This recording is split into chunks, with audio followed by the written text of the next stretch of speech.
City news కు స్వాగతం. ఆర్టీసీలో ఎలక్ట్రికల్ బస్సులు ప్రవేశపెడుతున్నట్లు సంస్థ చైర్మన్ కొనకళ్ళ నారాయణరావు తెలిపారు. ఆర్టీసీలో ఎలక్ట్రికల్ బస్సులు ప్రవేశపెడుతున్నట్లు సంస్థ చైర్మన్ కొనకళ్ళ నారాయణరావు తెలిపారు. ఏపీఎస్ఆర్టీసీలో సుమారు 11,000 స్వంత బస్సులు ఉన్నాయని, వాటిలో 10,000 సంస్థవి కాగా మిగిలినవి అద్దె బస్సులు ఉన్నాయని ఆర్టీసీ చైర్మన్ కొనకళ్ళ నారాయణరావు తెలిపారు. రానున్న రోజుల్లో ప్రయాణికులకు సుఖవంతంగా, సౌకర్యవంతంగా ఉండేందుకు వీటి స్థానాల్లో ఎలక్ట్రికల్ బస్సులు నడపాలన్నదే సీఎం చంద్రబాబు నాయుడు కోరిక అని, దీనికి కేంద్ర ప్రభుత్వ సహకారం ఉందని ఆయన వివరించారు. ఎలక్ట్రికల్ బస్సుల వలన ప్రయాణికులకు సౌకర్యవంతంతో పాటు సంస్థకు మైలేజ్ మరియు మెయింటెనెన్స్ భారం తగ్గుతుందని, మరియు కాలుష్య నివారణతో పాటు సంస్థ లాభాల్లోకి రావడానికి ఆస్కారం ఉందని ఆయన అన్నారు. చంద్రబాబు నాయుడు ఆర్టీసీ ఉద్యోగులకు నైట్ హాల్ట్ అలవెన్స్ ఇస్తూ జీవో కూడా ఇవ్వడం జరిగిందని కొనకళ్ళ నారాయణరావు తెలిపారు. ఇంతవరకు ఆర్టీసీలో ఛార్జీలు పెంచలేదని, ప్రయాణికులపై భారం పడకుండా బస్సులు మెయింటెనెన్స్ చేయడం జరుగుతుందని ఆయన పేర్కొన్నారు. బస్సులున్నాయి, ఒక 2,000 బస్సులు హైర్ బస్సులు ఉన్నాయి. ఈ బస్సుల వల్ల ఆర్టీసీకి మెయింటెనెన్స్ కానీ లేకపోతే మైలేజ్కి అయ్యే ఖర్చు కానీ చాలా ఎక్కువ అవుతుంది. ఆర్టీసీ లాభాల్లోకి రావాలి అంటే వాతావరణ కాలుష్యం లేని, ప్రయాణికులకు సౌకర్యవంతమైన ఎలక్ట్రికల్ బస్సులు వస్తే దానికి కేంద్ర ప్రభుత్వం ప్రోత్సాహం కూడా ఉంది. వాళ్ళు సబ్సిడీ కూడా ఇస్తున్నారు. అన్ని బస్సుల స్థానంలో ఎలక్ట్రిక్ బస్సులు తేవాలనేదే నారా చంద్రబాబు నాయుడు గారి యొక్క ఉద్దేశం. నారా చంద్రబాబు నాయుడు గారు ముందు నుంచి కూడా చెప్తా ఉన్నారు. ఇవాళ ఆర్టీసీ కార్మికుల కోసం డిఏ అలవెన్స్ చంద్రబాబు నాయుడు గారు శాంక్షన్ చేయడం జరిగింది. నైట్ హాల్ట్కి వెళ్ళే డ్రైవర్లకి, కండక్టర్లకి కూడా ఇది వరకు వాళ్ళకి ఎక్స్ట్రా పేమెంట్ ఇచ్చేవాళ్ళు కాదు, ఇప్పుడు ఎక్స్ట్రా పేమెంట్ ఇచ్చేలాగా చంద్రబాబు నాయుడు గారు ఉత్తర్వులు జారీ చేయడం జరిగింది. ఆర్టీసీ కార్మికుల శ్రేయస్సు కోసం, ఆర్టీసీ ప్రయాణికుల శ్రేయస్సు కోసం చంద్రబాబు నాయుడు గారు నిత్యం దాని గురించి ఆలోచిస్తూనే ఉన్నారు. అన్ని బస్సుల స్థానంలో ఎలక్ట్రిక్ బస్సులు తేవాలనేది చంద్రబాబు నాయుడు గారి కోరిక. కారణం ఏంటంటే ఆర్టీసీ లాభాల్లోకి వస్తుంది, ప్రయాణికులకు సౌకర్యవంతమైన ప్రయాణం జరుగుతుంది, వాతావరణ కాలుష్యం లేకుండా ఉంటుంది. దీనికి కేంద్ర ప్రభుత్వ ప్రోత్సాహం ఉంది.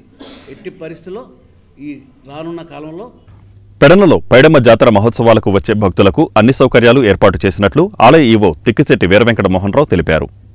పెడనలో పైడమ్మ జాతర మహోత్సవాలకు వచ్చే భక్తులకు అన్ని సౌకర్యాలు కల్పించామని ఆలయ ఈవో తిక్కిశెట్టి వీరవెంకట మోహన్రావు తెలిపారు. పట్టణంలోని 1వ వార్డులో వేంచేసి ఉన్న ప్రసిద్ధిగాంచిన గ్రామదేవత పైడమ్మ తల్లి జాతర మహోత్సవాలు అత్యంత వైభవంగా జరుగుతున్నాయి. ఈ నెల 14న ప్రారంభమై 24వ తేదీ వరకు 11 రోజుల పాటు జరిగే జాతర మహోత్సవాలు 6వ రోజుకు చేరుకున్నాయి. భక్తులు పెద్ద సంఖ్యలో తరలివస్తూ అమ్మవారిని దర్శించి పూజాది కార్యక్రమాలు నిర్వహించి మొక్కుబడులు తీర్చుకుంటున్నారు.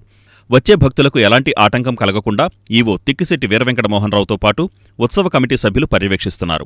ఈ ఉత్సవాల్లో ఎలాంటి అవాంఛనీయ సంఘటనలు జరగకుండా ఎస్ఐ సత్యనారాయణ పోలీస్ బందోబస్తు ఏర్పాటు చేసి పర్యవేక్షిస్తున్నారు. శ్రీ పైడమ్మవారి దేవస్థానం యొక్క జాతర మహోత్సవము ఈరోజు 6వ రోజుకి చేరుకుంది. గత 5 రోజుల నుంచి అమ్మవారి జాతర ఉత్సవములు అత్యంత వైభవపేతంగా జరుగుతున్నవి. ఈరోజు 6వ రోజు జరుగుతుంది.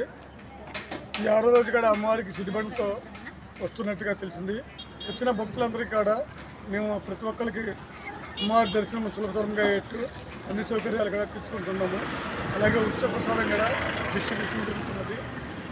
భక్తులందరికీ కూడా చక్కటి దర్శనం చేసుకుని అమ్మవారి దీవెన ఉండాలని కోరుకుంటున్నాం. అపరిష్కృతంగా ఉన్న భూ సమస్యలను వెంటనే పరిష్కరించాలని మోపిదేవి మండల పరిషత్ అధ్యక్షురాలు రావి దుర్గావాణి అన్నారు. అపరిష్కృతంగా ఉన్న భూ సమస్యలను వెంటనే పరిష్కరించాలని మోపిదేవి మండల పరిషత్ అధ్యక్షురాలు రావి దుర్గావాణి అన్నారు. మోపిదేవి మండలంలోని వెంకటాపురం గ్రామ సచివాలయం వద్ద రెవెన్యూ సదస్సును గ్రామ పంచాయతీ సర్పంచ్ తుమ్మ సోములమ్మ అధ్యక్షతన నిర్వహించారు. ఈ సందర్భంగా తహసీల్దార్ మేడపాటి శ్రీవిద్య, మండల సర్వేయర్ రామకృష్ణలు గ్రామస్తుల నుంచి అర్జీలు స్వీకరించారు. గ్రామానికి చెందిన కొకిలిగడ్డ మోహన్ రావు తనకు గల 14 సెంట్ల ఇళ్ల స్థలాన్ని అన్యాక్రాంతంగా వేరే వ్యక్తులు దొంగపత్రాలు సృష్టించినట్లు అధికారులకు చెప్పారు. దొంగపత్రాలు సృష్టించిన వారికి గ్రామ పంచాయతీ అధికారులు సహకారం అందించినట్లు తెలిపారు. ఈ కార్యక్రమంలో ఎంపీపీ దుర్గావాణి, మాజీ ఎంపీటీసీ కొమ్ము జయరావు, ఆర్ఐ మోపిదేవి శ్రీనివాసరావు, దేవాదాయ శాఖ సూపరింటెండెంట్ బొప్పన సత్యనారాయణ, పంచాయతీ కార్యదర్శి గురిపర్తి సుధాకర్, గ్రామ రెవెన్యూ అధికారి కళ్లేపల్లి వరప్రసాద్ తదితరులు పాల్గొన్నారు. చేసుకోవటం, ఒకళ్ళ పేరున ఉన్న భూమి ఒకళ్ళ పేరుకి వెళ్ళిపోవటం, మరి ఇప్పుడు మనకు వచ్చినటువంటి సమస్య ప్రకారం మరి ఇంటిని వాళ్ళు ఆక్యుపై చేసుకుని మరి ఇంటి పన్ను కూడా వాళ్లే కడుతూ ఉంటుంటే మరి పంచాయతీ వీళ్ళందరినీ కూడా ఒకసారి సమావేశపరిచి ఆ సమస్యని సాల్వ్ చేయాల్సిన పరిస్థితి ఉంది. కోర్టులో ఉంది అని ఒకసారి రాసేస్తే ఆ సమస్య సాల్వ్ అవ్వదు వాళ్ళకి. వాళ్ళు చాలా పేదవాళ్ళు కాబట్టి వాళ్ళ సమస్యని మనం కొంచెం సీరియస్గా తీసుకుని మరి లేదంటే కోర్టు లాయర్ ఎవరో కనుక్కుని ఏదో విధంగా మన మండలంలో మన వెంకటాపురంలో ఆ సమస్య వచ్చింది కాబట్టి వాళ్ళకి ఏదో విధంగా మనం న్యాయం చేయాల్సిన బాధ్యత మన మీద ఉంది. దాన్ని ఊరిని హోల్డ్లో పెట్టేసి ఉంచడం వల్ల కాకుండా ఇంతకుముందు 2017 నుంచి సెక్రటరీలుగా ఎవరు చేశారు వాళ్ళందరినీ పిలిపించాలి. మరి మనకు ముందే ఈ సమస్య తెలిస్తే ఈ రోజే పిలిపిస్తే సమస్య సాల్వ్ అయ్యేదని నేను అనుకుంటున్నాను. సాల్వ్ అవ్వదు కానీ అసలు ఏం జరిగింది అనేది మనకు తెలుస్తుంది.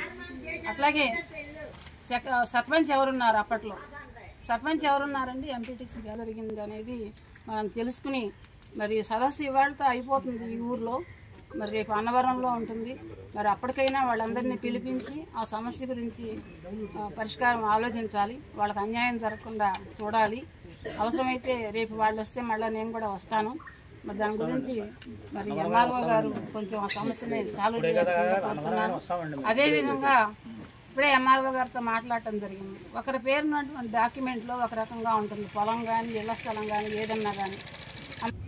తమ సమస్యల పరిష్కారం కోసం ఈ నెల 20వ తేదీన కలెక్టరేట్ వద్ద ధర్నా చేపడుతున్నట్లు కృష్ణా జిల్లా బిల్డింగ్ వర్కర్స్ యూనియన్ తెలిపింది. తమ సమస్యల పరిష్కారం కోసం ఈ నెల 20వ తేదీన కలెక్టరేట్ వద్ద ధర్నా చేపడుతున్నట్లు కృష్ణా జిల్లా బిల్డింగ్ వర్కర్స్ యూనియన్ తెలిపింది.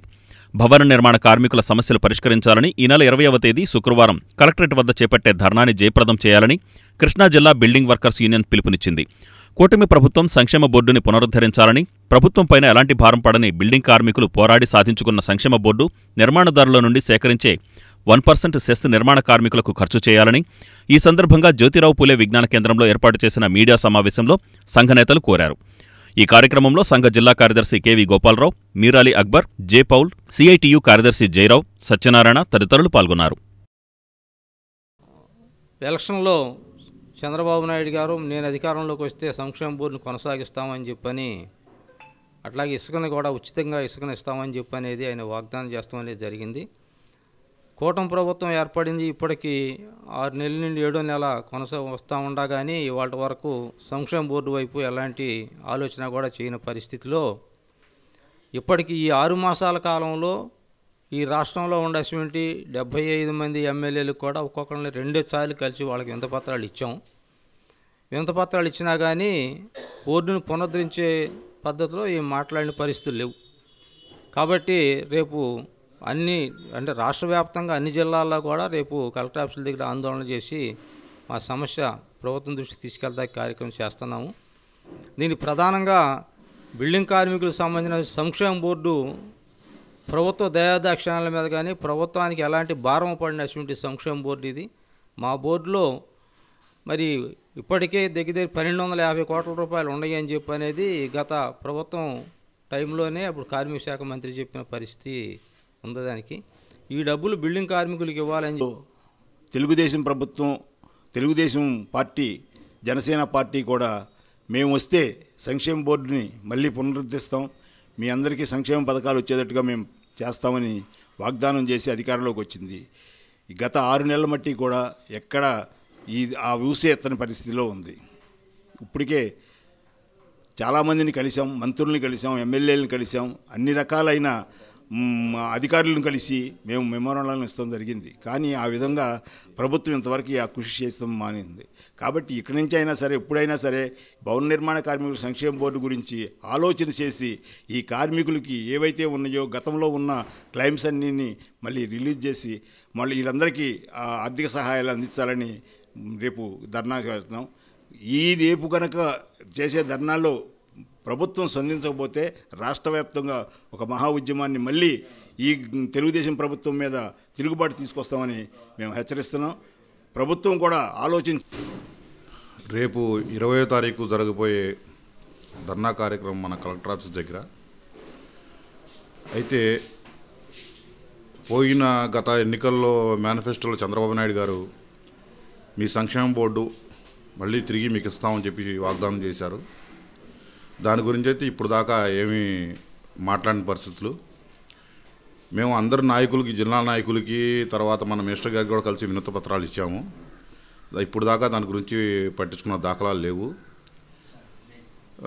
దాని మేరకు రేపు కలెక్టర్ ఆఫీస్ దగ్గర ధర్నా కార్యక్రమం చేయడం జరుగుతుంది. ఈ కార్యక్రమానికి కార్మికులందరూ, బిల్డింగ్ వర్కర్స్, కార్మికులు అందరూ కలిసి రావాల్సిందిగా కోరుతున్నాను. ఈ నెల 15, 16, 17 తేదీలలో చల్లపల్లిలో జరిగిన సిపిఎం మహాసభలు ఘనంగా నిర్వహించినట్లు పార్టీ నాయకులు తెలిపారు.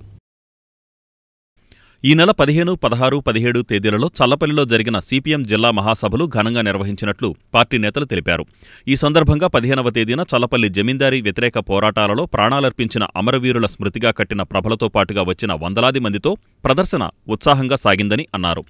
అనంతరం జరిగిన బహిరంగ సభలో సిపిఎం కేంద్ర కమిటీ సభ్యురాలు ఎస్ పుణ్యవతి తదితర నాయకులు ప్రసంగించినట్లు వారు తెలిపారు. కామ్రేడ్ మురాల రాజేష్ నగర్లో జరిగిన ప్రతినిధుల సభకు జిల్లాలోని అన్ని పట్టణాలు, మండలాల నుండి 23 మంది మహిళలతో కలిసి 179 మంది ప్రతినిధులు పాల్గొన్నారని వివరించారు.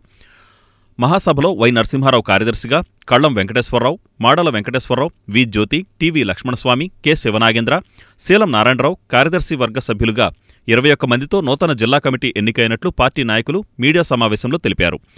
మహాసభల్లో జిల్లాలోని ప్రజానీకం ఎదుర్కొంటున్న 29 సమస్యలపై తీర్మానాలు చేసినట్లు వారు వివరించారు. ఈ కార్యక్రమంలో పార్టీ కార్యదర్శి Y Narasimharao, K Venkateswararao, K Sivanagendram, TV Lakshmanaswamy, V Jyothi, Seelam Narayanarao తదితరులు పాల్గొన్నారు. 16, 17 తేదీల్లో ప్రతినిధుల సభ జిల్లాలో ఉన్న అన్ని పట్టణాలు, మండలాల నుంచి వచ్చినటువంటి 179 మంది ప్రతినిధులతో 2 రోజుల పాటు జరిగింది. పార్టీ రాష్ట్ర నాయకులు ఉమామహేశ్వరరావు గారు, బాబురావు గారు, వై వెంకటేశ్వరరావు గారు వీళ్ళంతా పాల్గొన్నారు. బహిరంగ సభలో సిపిఎం పార్టీ కేంద్ర కమిటీ సభ్యురాలు పుణ్యవతి గారు పాల్గొన్నారు. ఈ మహాసభల్లో గడిచిన 3 ఏళ్ల కాలంలో ఈ జిల్లాలో సిపిఎం ఆధ్వర్యంలో చేసిన పోరాటాలన్నింటినీ సమీక్షించుకున్నాం. ప్రస్తుతం జిల్లాలో వివిధ తరగతుల ప్రజలు ఎదుర్కొంటున్నటువంటి సమస్యల గురించి కూడా ఈ మహాసభలు చర్చించాయి. రాబోయే కాలంలో ఈ ప్రజలు ఎదుర్కొంటున్నటువంటి సమస్యల మీద చేయాల్సినటువంటి పోరాటాల గురించి కార్యక్రమాన్ని రూపకల్పన చేయటం జరిగింది. అట్లానే నూతన నాయకత్వాన్ని నేను కార్యదర్శిగా 6 కళ్లం వెంకటేశ్వరరావు, మాదల వెంకటేశ్వరరావు, వి జ్యోతి, లక్ష్మణస్వామి, శివనాగేంద్ర, శీలం నారాయణరావు వీళ్ళ 6 కార్యదర్శి వర్గ సభ్యులుగా 21 మందితో నూతన జిల్లా కమిటీని కూడా ఎన్నుకోవటం జరిగింది. ముఖ్యంగా జిల్లాకు సంబంధించి సమస్యల్లో ఒకటి రోజున ధాన్యం ఇప్పటికీ సగభాగం పైన నూర్చి అమ్మినా ఇప్పటికీ ఇంకా 30-40% ధాన్యం ఇవాళ నూర్చి అమ్ముకోవాల్సిన ఇది ఉంది. మరి ఈ వార్తలు ఇంతటితో సమాప్తం. నమస్కారం.